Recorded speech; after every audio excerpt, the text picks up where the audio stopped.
Você ouve a partir de agora Gotas de Luz, uma mensagem de vida e esperança a todos. Gotas de Luz, trazendo o Espiritismo para bem perto de você. Realização: União Espírita de Monte Alto. Iniciando o programa de hoje, passamos a apresentar Histórias que a Vida Conta. Narra Antoine de Saint-Exupéry, autor do livro internacionalmente conhecido O Pequeno Príncipe, que seu amigo pilotava certa vez sobre uma cordilheira quando seu pequeno monomotor sofreu uma pane caindo sobre a montanha de neves eternas. Ele não chegou a se ferir gravemente, mas suas pernas apresentaram profundos cortes e sérios ferimentos. Com muito esforço, sentindo dores atrozes, ele abandonou a cabine do avião destroçado. Verificando a extensão dos ferimentos, compreendeu que não teria como sair dali sozinho. Ao seu redor, até onde a vista alcançava, era somente a solidão gelada. Conhecedor da região, em rápida análise, entendeu que seu fim estava próximo, principalmente em razão dos ferimentos nas pernas. Por um instante sentiu-se tomado de pânico e pela dor de saber que chegara ao fim de seus dias. Pensou na família que não tornaria a ver, nos amigos, nas tantas coisas que ainda pretendia realizar e na impotência de não ter a quem pedir socorro. Depois, já mais calmo, começou a pensar sobre as medidas a tomar. Não havia nada a fazer para garantir a sobrevivência. O mais sensato era deitar-se na neve e esperar que o torpor causado pelo frio tomasse conta do seu corpo, permitindo-lhe ser envolvido, sem dor, pelo manto da morte. Deitado sobre a neve, ele dirigiu o pensamento a seus filhos. Filhos que ele não veria crescer. Pensou na esposa de quem tanto gostava. Aquele homem de espírito forte, batalhador, lutava consigo mesmo para se resignar à situação. Começou a pensar em voz alta: vou morrer, mas ao menos tenho o consolo de saber que eles não ficarão desamparados. Meu seguro de vida tem cobertura suficiente para lhes proporcionar subsistência por muito tempo. Menos mal. Felizmente, tive o bom senso de estar preparado para uma situação destas. Tão logo seja liberado o meu atestado de óbito, a companhia de seguros... Nesse instante, ele teve um sobressalto. Sua apólice de seguro dizia que o seguro somente seria pago mediante a apresentação do atestado de óbito. Ora, naquele lugar inacessível, seu corpo jamais seria encontrado. Ele seria dado como desaparecido. Não haveria, pois, atestado de óbito. Sua família não receberia o valor da apólice. Iria passar anos de privações antes que ele fosse considerado oficialmente morto. Apavorou-se com a ideia. A primeira tempestade de neve que cair, pensou ele, soterrará meu corpo. Nunca irão me achar. Preciso caminhar até um lugar onde meu corpo possa ser encontrado.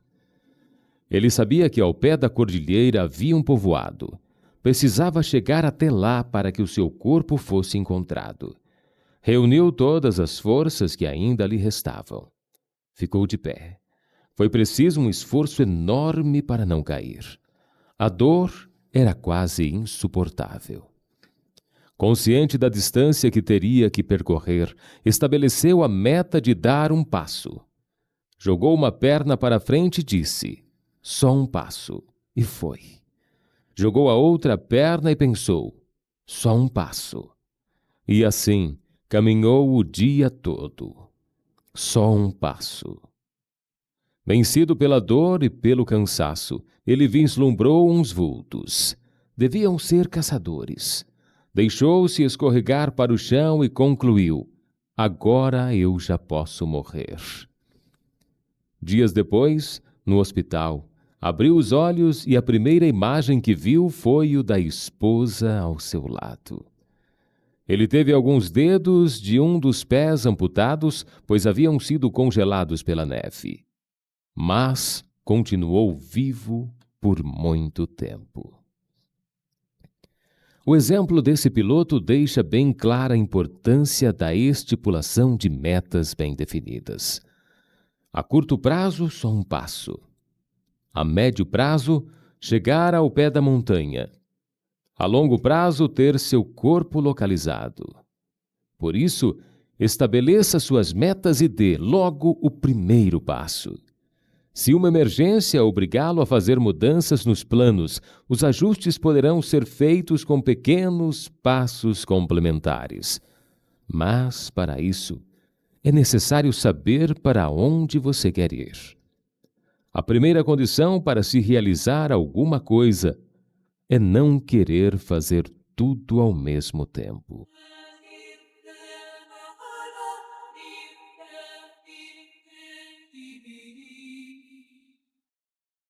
Você ouve e se informa. Gotas de Luz.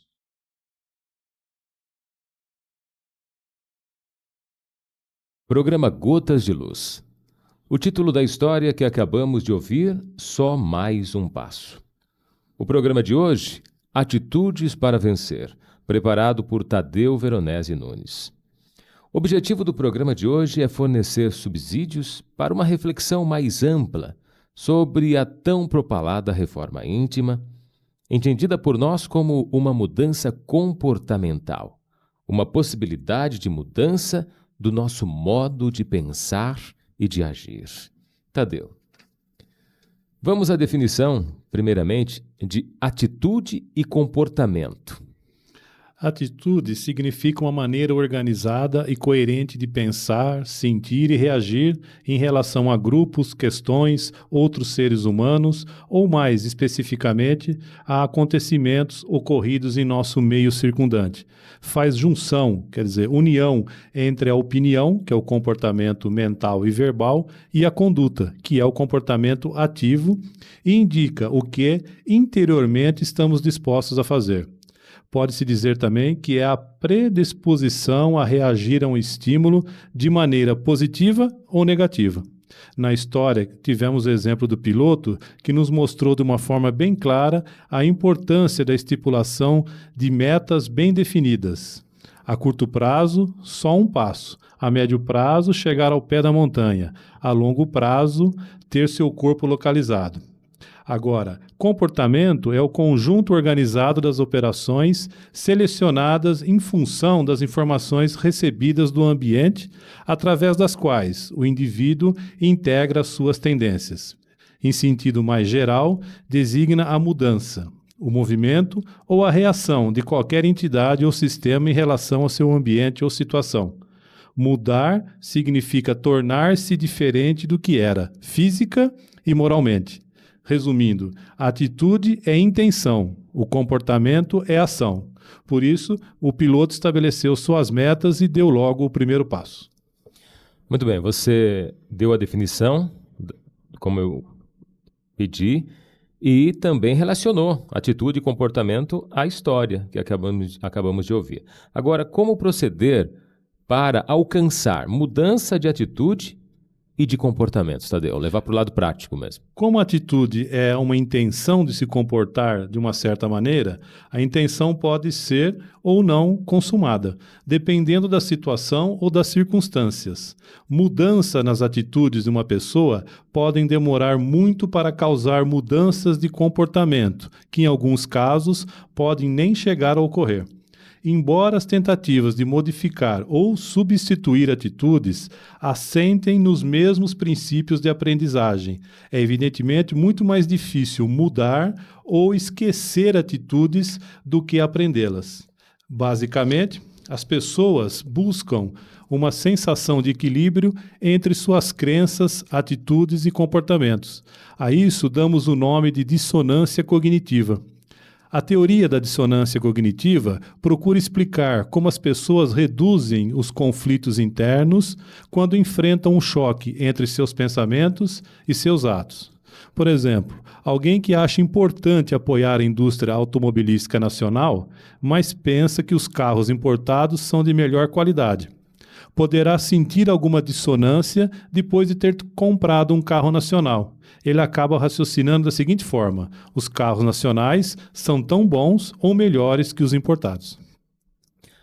Muito bem. E se nós nos sentimos incapazes de qualquer mudança? Por que será que isso acontece? Olha, vamos refletir um pouco sobre essa questão. Considere, em primeiro lugar, que você é uma pessoa única. Não existe ninguém no universo igual a você.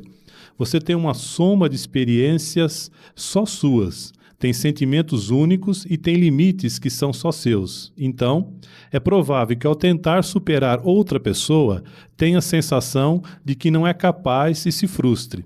Se uma pessoa muito ligada a você, por exemplo, inicia um curso qualquer e você não tem o mínimo talento para essa atividade, sente-se inferior.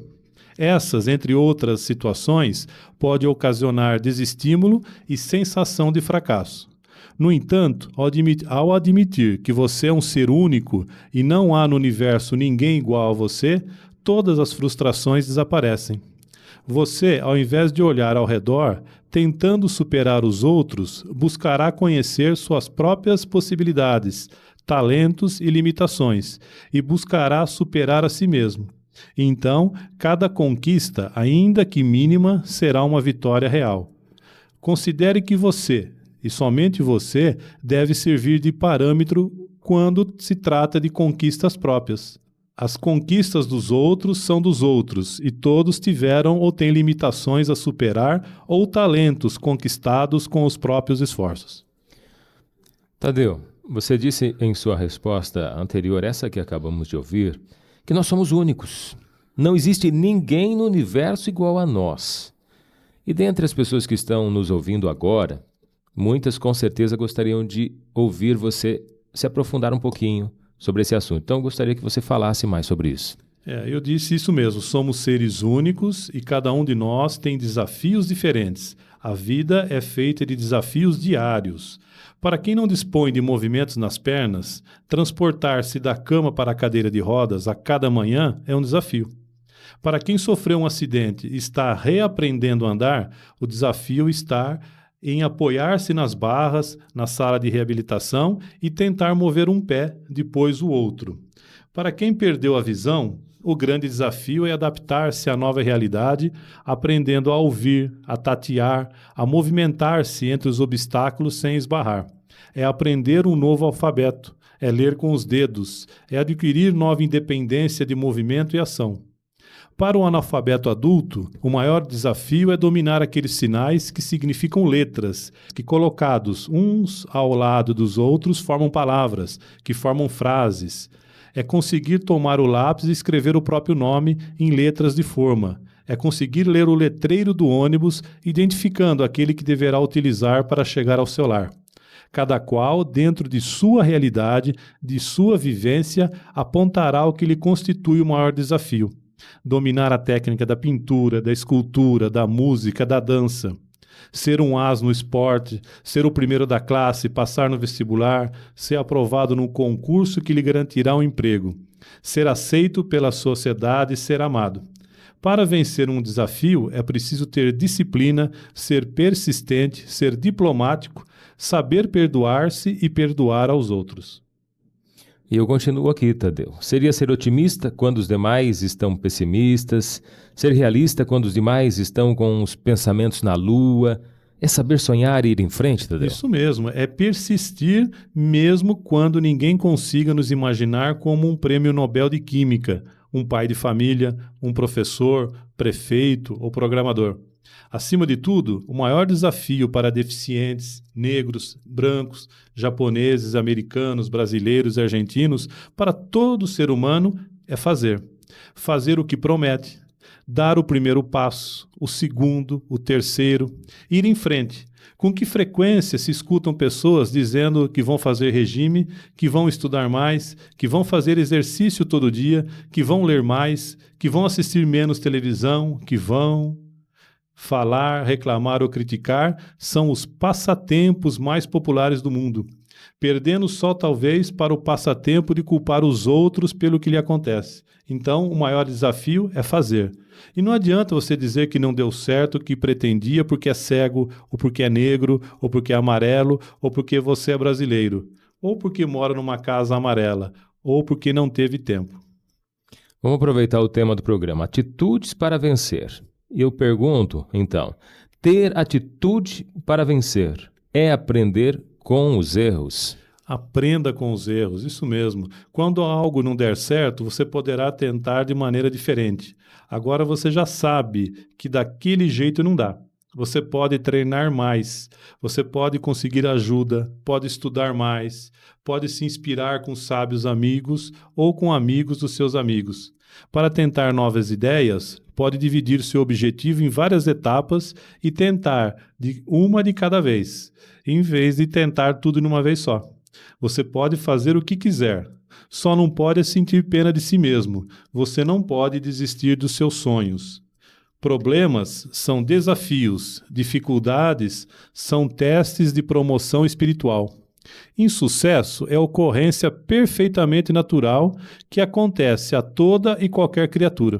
Indispensável manter o bom ânimo em qualquer lugar e posição.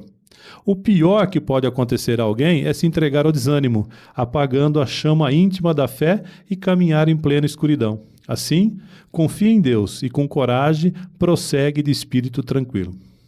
Eu volto um pouquinho aqui, Tadeu. Ainda numa questão anterior, foi falado que nós somos únicos, não existe ninguém no universo igual a nós e você falou sobre o assunto. Mas as pessoas estão lá em casa pensando e eu vou aqui também levantar uma questão. Nós podemos almejar determinadas conquistas que outros já possuem? Podemos, mas não devemos querer tê-las prontas. Cada esforço deve ser envidado com lucidez pela autossuperação e não pela superação dos outros. Sempre existe algo que você faz melhor que os outros e algo que os outros fazem melhor que você. E isso não é motivo para desanimar. A verdadeira grandeza está justamente em reconhecer essa realidade e aceitá-la com maturidade. Embora haja um forte apelo social para que acreditemos que somos uma massa uniforme, que devemos seguir determinados padrões, nós continuamos a ser indivíduos únicos. Reflita sobre essas questões e tenha uma conversa consigo mesmo. Analise-se com carinho e atenção para conhecer seus limites e tente superá-los, sem neuroses. Conheça seus talentos e reforce-os sem pretensões descabidas. Busque a autossuperação e não a superação dos outros. Cresça de forma efetiva para ser a cada dia melhor que no dia anterior. Melhor que você mesmo e não melhor que os outros. Não há clones de você e tampouco você é clone de alguém, por mais que se pareça fisicamente com outra pessoa. Nem mesmo irmãos gêmeos estão nivelados nas experiências. Cada um tem seus limites e potencialidades singulares. Você é um espírito ímpar. Pode até imitar muito bem outras pessoas, mas ainda nisso você será sempre inigualável. Seu perfume espiritual é único. Suas emoções são intransferíveis. Deus criou você para que seja você mesmo, ninguém mais. Pense nisso e busque vencer os próprios limites para ser cada dia melhor que na véspera. Não duvide de você. Lembre-se de que as forças consumidas pela dúvida são as mesmas que fazem os prodígios. Você ouve e se informa. Gotas de Luz. Programa Gotas de Luz, o tema Atitudes para Vencer. Tadeu. Quando há discordância de ideias, o que seria isso nesse estudo que fazemos e como agir? A harmonia plena ainda constitui um sonho distante de qualquer organização humana. Os homens guardam grandes diferenças entre si. Diversos fatores induzem a distintas formas de entender e viver a vida. A educação recebida no lar, as experiências profissionais e afetivas, os professores e os amigos. Todos esses elementos contribuem para a singularidade da personalidade humana. A diversidade produz a riqueza. Se todos os homens pensassem do mesmo modo, o marasmo e a mesmice tomariam conta do mundo. Ocorre que conviver em harmonia com o diferente pressupõe maturidade. Em qualquer gênero de relacionamento humano, é necessário respeitar o próximo, mas é preciso também manter o foco em um objetivo maior. Toda associação humana possui uma finalidade. No âmbito profissional, busca-se o crescimento da empresa na qual se participa. Na esfera familiar, temos por objetivo a educação e o preparo de seus membros para a vida e um contexto de dignidade. Em uma associação filantrópica, tem-se por meta a prática do bem. A noção clara do objetivo que se persegue facilita a convivência.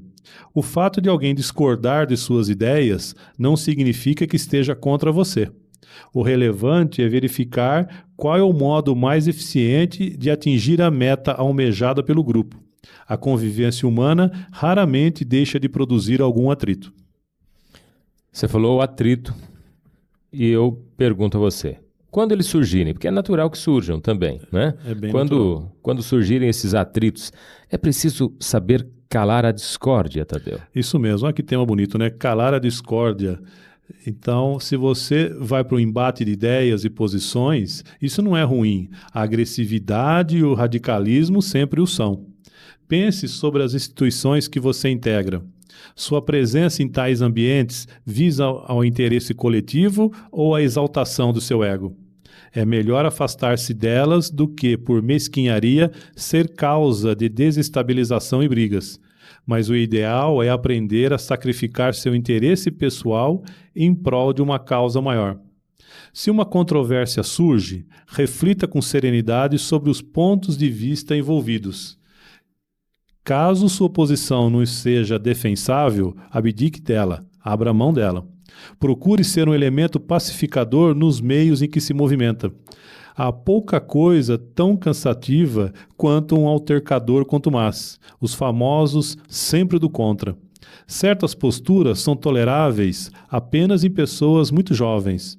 Na maturidade, a rebeldia e a vaidade sistemáticas são ridículas.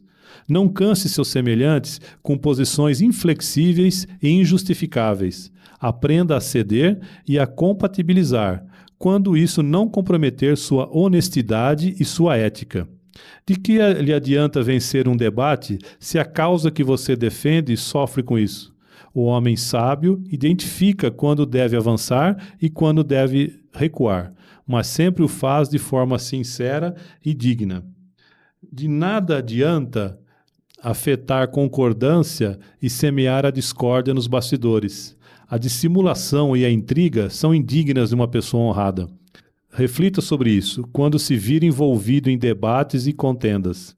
Quando se engajar em uma causa, sirva-a com desinteresse. Jamais se permita servir-se dela para aparecer. Mas, principalmente, nunca prejudique por radicalismo e imaturidade. Tadeu, muitos dos conflitos que afligem o ser humano decorrem dos padrões de comportamento que ele próprio adota em sua jornada terrestre. É comum que se copiem modelos do mundo. Por que isso acontece, Tadeu?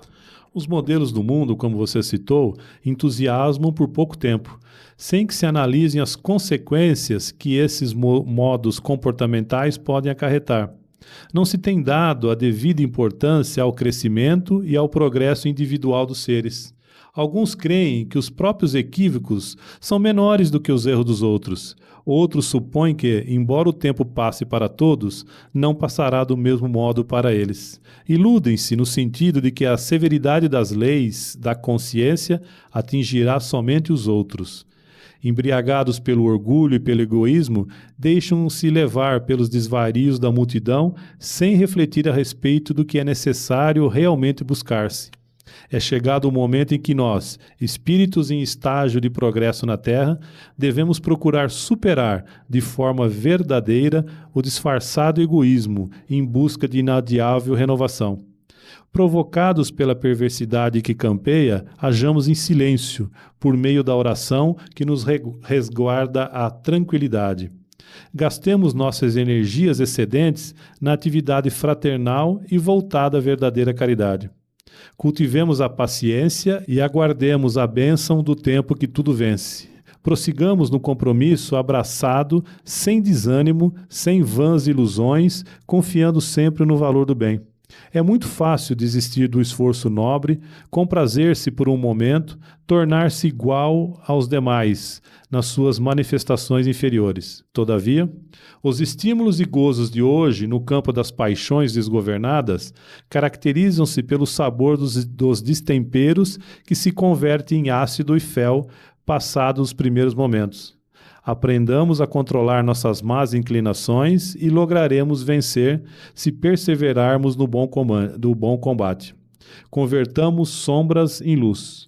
Modifiquemos hábitos danosos em qualquer área da existência, começando por aqueles que pareçam mais fáceis de serem derrotados. Sempre que surgir oportunidade, façamos o bem, por mais insignificante que nosso ato possa parecer.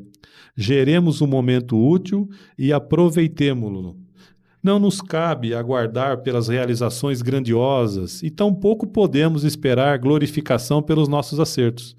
O maior reconhecimento que se pode ter por fazer o que é certo é a consciência tranquila. Toda ascensão exige esforço, adaptação e sacrifício, enquanto toda queda resulta em prejuízo, desencanto e recomeço. Trabalhemos nossa própria intimidade, vencendo limites e obstáculos impostos, muitas vezes por nós mesmos. Valorizemos nossas conquistas, sem nos deixarmos embevecer e iludir por essas vitórias. Há muitas paisagens ainda a percorrer e muitos caminhos a trilhar. Somente a reforma íntima nos concederá a paz e a felicidade que almejamos. A mudança para melhor é urgente, mas compete a cada um de nós, corajosa e individualmente, decidir a partir de quando e como ela se dará. Poderemos pegar essa sua resposta e colocar como padrão de conduta ali para que a gente possa colocar nossa vida nos trilhos, né? E Tadeu, a dinâmica da vida é feita de desafios. Constantemente as capacidades de todos os seres vivos que habitam este mundo são desafiadas. E eu pergunto, enfrentar estes desafios de que forma? Você disse que são todos os seres vivos. Algumas plantas elas só conseguem nascer porque as sementes aceitam o desafio de viajar pelo ar, superar os obstáculos e germinar em solo fértil. Outras criam dispositivos para lançar as sementes à distância, com a força de uma pequena, mas decisiva explosão. Os mecanismos que possibilitam a vida das plantas são os mais variados e intrigantes, basta observar. Os animais também são desafiados. Eles são desafiados a superar os próprios limites a todo instante. Peixes que vivem em rios buscam alternativas fora da água para garantir o alimento. Existem alguns que disparam jatos d'água com a boca, alvejando insetos que estão nas folhagens à beira do rio. Aves vão em busca de alimento nas águas, como o morcego pescador, a águia e outros pássaros. Cobras que desafiam sua condição de rastejar pelo chão e serpenteiam no ar, voando de uma árvore a outra. Quem já não ouviu falar de esquilos, rãs, lagartos e outros bichos voadores? Insetos que criam mecanismos de disfarce perfeito, garantindo a própria sobrevivência e a da sua espécie. São os desafios da vida. Nenhum ser vivo permanece passivo na natureza. Todos precisam vencer obstáculos, superar os limites, crescer sempre. Com o ser humano não é diferente, né? Mas não há como fugir dessa regra, Tadeu? Não há como evoluir sem vencer esses obstáculos, superar os desafios naturais da vida? Com certeza, e assim sendo, como acontece com animais e plantas, o homem também precisa fazer os esforços necessários para superar limites e desenvolver novas faculdades. Não há como terceirizar a tarefa de adquirir conhecimento e conquistar novas possibilidades de progresso. Na lei de progresso não está previsto um intermediário para nos substituir na aquisição das qualidades intelecto-morais. Esse é um trabalho individual e intransferível. Ao observar a história da humanidade, nós podemos constatar que o homem fez grandes e importantes progressos desde que iniciou sua trajetória nas cavernas. Progrediu tanto fisicamente como na aquisição de valores intelectuais e morais. Isso porque o espírito é imortal e seus conhecimentos e conquistas são cumulativos e jamais se perdem, nem mesmo quando ele sai do corpo, através da morte. Esse artífice do progresso, que é o ser imortal, o espírito que viaja através de vários corpos, ele vai se aperfeiçoando e adquirindo novas possibilidades. O corpo físico é o seu instrumento de trabalho. O espírito se utiliza dele para desenvolver suas faculdades. Tadeu, podemos afirmar então, sem nenhuma chance de erro, o progresso é uma lei divina e a reencarnação também. Podemos afirmar sem nenhuma dúvida mesmo. Assim, a cada nova existência, o espírito se aperfeiçoa e aperfeiçoa também seu instrumento de trabalho, que é o corpo físico. O objetivo dessas lições é a conquista da felicidade, da perfeição. Não haveria mérito nenhum se o espírito fosse criado perfeito. Mas, construindo a si mesmo, utilizam-se dessa ferramenta chamada corpo. Ele sairá vitorioso após vencida essa etapa, e não mais precisará da matéria. Então será espírito puro, como foi Jesus. Essa não é a proposta justa e racional para dar sentido à vida? Todos somos espíritos imortais e é pelos nossos esforços que conquistamos novas possibilidades, superando os desafios da vida. Com Jesus, que foi criado antes de nós, chegou antes à perfeição, mas voltou para nos ensinar sobre esse processo e nos disse: sede perfeitos como perfeito é o Pai Celestial. Com sua autoridade intelecto-moral, ele afirmou que nós podemos fazer o que ele fazia e muitas outras coisas. Basta aproveitar os desafios que a vida no corpo nos oferece para adquirir as faculdades que nos possibilitarão alçar voos mais altos. E o ponto de partida é o conhecimento das leis que regem a vida. Pense nisso e aceite esse desafio. Dentro de você, na sua mente, corpo e espírito, repousam energias admiráveis, poderosas, eficientes, agradáveis, que só precisam ser bem usadas. Duvidar de si mesmo é impedir o progresso e a felicidade. Você ouve e se informa. Gotas de Luz. Programa Gotas de Luz. Tema: Atitudes para vencer. Tadeu, outra atitude para vencer é buscar sempre a felicidade. Com certeza, sendo que as causas da felicidade não se acham em lugares determinados do espaço. Elas estão em nós, nas profundezas da alma. O reino dos céus está dentro de vós, disse o Cristo. Tal premissa é confirmada por várias outras doutrinas. É na vida íntima, no desabrochar de nossas faculdades, de nossas virtudes, que está o manancial das felicidades futuras. Olhemos atentamente para o fundo de nós mesmos. Fechemos por alguns instantes nosso entendimento às coisas externas. Depois de havermos habituado nossos sentidos ao silêncio, seremos capazes de ouvir vozes fortificantes e consoladoras. Essas vozes que você acabou de citar aí na sua resposta seriam de nossas próprias consciências, Tadeu? Elas são da nossa própria consciência. E há poucos homens que sabem ouvir seus próprios pensamentos. Raros são aqueles capazes de reconhecer e explorar os próprios potenciais. Geralmente, alguns de nós gastamos a vida em coisas banais, improdutivas. Percorremos o caminho da existência sem nada saber a respeito de nós mesmos, de nossas riquezas íntimas. Então nos perguntamos: como poderemos nos valer das nossas capacidades, orientando-as para um ideal elevado? Pela vontade. E através dela, ou seja, da vontade, que dirigimos nossos pensamentos para um alvo determinado? Isso é muito importante em ter o conhecimento dessa vontade de dirigir esses nossos pensamentos, porque na maior parte dos homens os pensamentos flutuam sem cessar. Sua mobilidade constante e sua variedade infinita oferecem pequeno acesso às influências superiores. É preciso saber concentrar-se, colocando o pensamento em sintonia com o pensamento divino. Só assim a alma humana poderá ser envolvida pelo Espírito Divino, tornando-a dessa forma apta para realizar nobres tarefas. A vontade é a maior de todas as potências e seu poder é ilimitado. Sua ação é comparável à de um ímã. O homem consciente de si mesmo e de seus recursos latentes sentem crescerem suas forças na razão dos esforços que desenvolvem determinado sentido. Sabe que tudo o que de bem e bom desejar há de mais cedo ou mais tarde realizar-se, nesta ou em existências futuras, quando seu pensamento estiver de acordo com as leis divinas. Como é belo e consolador poder dizer: conheço a grandeza e a força que habita em mim. Elas hão de ser meu amparo e minha certeza em todos os instantes de minha vida.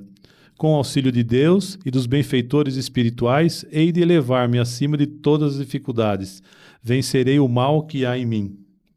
Essa frase é muito bela, não é, Tadeu? Vencerei o mal que há em mim. Quer dizer, é um reconhecimento de que ainda somos falhos, mas também aquela vontade de querer superar isso, de vencer. Ainda, né? O importante dessa palavra ainda, né? Ainda. Vencerei o mal que ainda há em mim, né? Ou seja, vamos passar, vamos superar. Pensando assim, iremos buscar aquilo que devemos fazer dentro de nós e não nos outros. E não nos outros, como nós conversamos já desde o início. Olhando para onde? Para dentro de nós mesmos. Assim, eu abrirei mão de tudo que me acorrenta, as coisas grosseiras desse mundo, para quê? Para levantar voo em direção de estágios mais felizes. Vejo claramente o longo caminho a ser percorrido. Nada, porém, poderá me impedir de prosseguir nessa estrada. Tenho um guia seguro, que é a vontade de enobrecer-me, de elevar-me. Hei de conservar-me firme e inabalável, sempre em frente. Com minha vontade, conquistarei a plenitude da existência. Farei de mim uma criatura melhor. Para isso, basta que eu queira alcançar toda essa aventura com energia e com constância. E diga para mim mesmo, conclamando minha elevação e a marcha, apressando-me assim para a conquista do meu próprio destino, a felicidade verdadeira. Raciocinar é uma arte que merece uma reflexão mais detida por parte de todos nós. Mas o que é raciocinar, Tadeu? Segundo os dicionários, raciocinar é fazer uso da razão para conhecer, para julgar da relação das coisas, ponderar, pensar. De maneira geral, nós estamos raciocinando a maior parte do tempo, pois pensamos, fazemos cálculos, tiramos conclusões.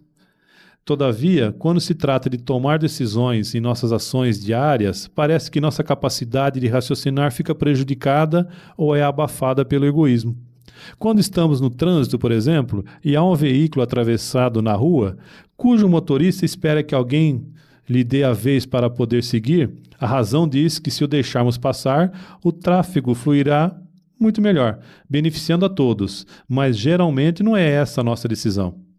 Quando passamos por um lugar onde houve um acidente e a aglomeração de pessoas está grande, ao invés de ouvirmos os apelos da razão para seguir em frente e não atrapalhar, as mais das vezes nós juntamos a multidão só para satisfazer a curiosidade e julgar a ocorrência sem conhecimento de causa. Se vamos assistir a um espetáculo, um evento qualquer, o bom senso nos adverte que é melhor ocupar os lugares mais distantes dos corredores, para facilitar a entrada dos que chegarão depois. Mas o que acontece geralmente é que nos sentamos nas primeiras cadeiras e quem chegar depois que passe nos espaços apertados que deixamos. E por vezes ainda reclamamos pelo fato de ter que encolher as pernas para que os outros passem. Outra situação bastante despropositada é a das mães ou pais com crianças pequenas que ocupam lugares de difícil acesso. Se for um evento em que se faz necessário o silêncio, quando os pequenos começam a chorar ou gritar, esses pais perturbam a metade da plateia até chegarem às portas de saída. Todas essas situações poderiam ser evitadas se usássemos a arte de raciocinar, tomando sempre as decisões mais racionais. E como seria então a maneira correta de agir? Quem seria nosso bom conselheiro? Nas questões emocionais, o raciocínio sempre é bom conselheiro, mas o que acontece a miúde é que não lhe damos ouvidos, preferindo agir como os irracionais. Se necessitamos chamar a atenção de um filho ou de outro familiar, por exemplo, e percebemos que esse chega nervoso, irritado, a razão nos aconselha deixar para outro momento. mas infelizmente nem sempre a ouvimos e despejamos sobre ele uma enxurrada de palavras ásperas, agravando a situação. Se o namorado ou namorada nos diz que já não somos mais o amor de sua vida, a razão pede que nos afastemos, mas nem sempre é assim que agimos, e é por esse motivo que muitos crimes passionais são cometidos. Vale a pena prestar mais atenção nessa faculdade bendita que nos deu Deus, chamada razão. Se lhe dessemos ouvido, aliando-a ao sentimento, por certo evitaríamos muitos males, tanto para nós quanto para os outros. Quando suas vistas contemplarem as densas nuvens cinzentas que pairam a apenas alguns metros de altura, ouça com atenção a voz da razão lhe dizer, com toda segurança, que logo acima brilha o sol, soberano, que vencerá as trevas em pouco tempo. Nosso ouvinte com mais idade, Tadeu, pode dizer: isso é muito bonito para os mais jovens. E para nós que estamos com uma idade mais avançada, quais seriam as atitudes para vencer? Lembre-se que você é um espírito imortal vivendo breve experiência num corpo físico. Lembre-se que o seu corpo é feito de matéria e, como tal, sofre o desgaste natural, como tudo que é matéria. Mas esse desgaste não atinge o espírito imortal. Assim, quando você perceber que sua pele está enrugada, lembre-se que esse é um fenômeno que não alcança o espírito. Enquanto a sua pele enruga, seu espírito pode ficar ainda mais radiante e mais iluminado. Você não pode deter os segundos nem evitar que se transformem em anos. Não pode impedir que o seu cabelo caia ou se torne branco, mas isso não é o motivo para levar a vitalidade da sua alma imortal.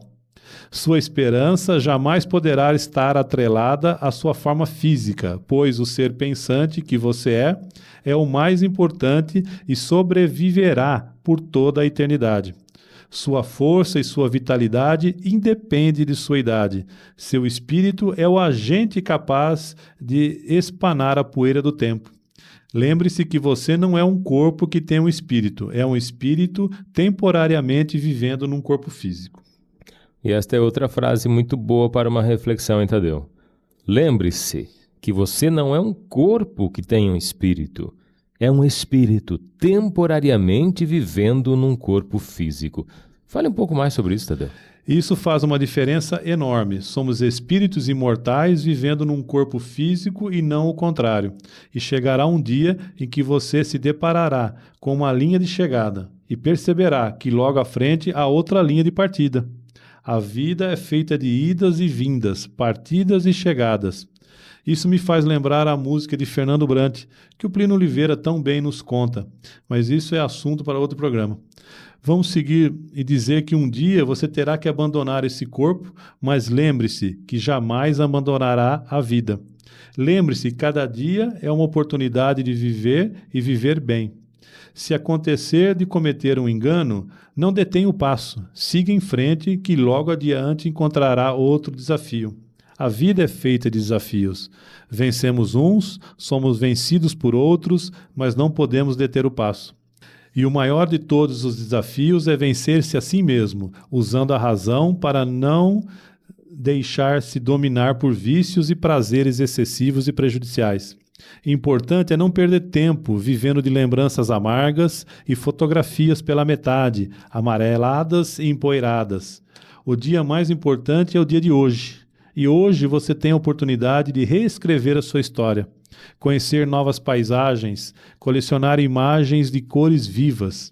Lembre-se sempre que você é um espírito feito de luz, e a luz sempre pode suplantar as trevas, por mais densas que essas sejam. O importante é que jamais detenha o passo.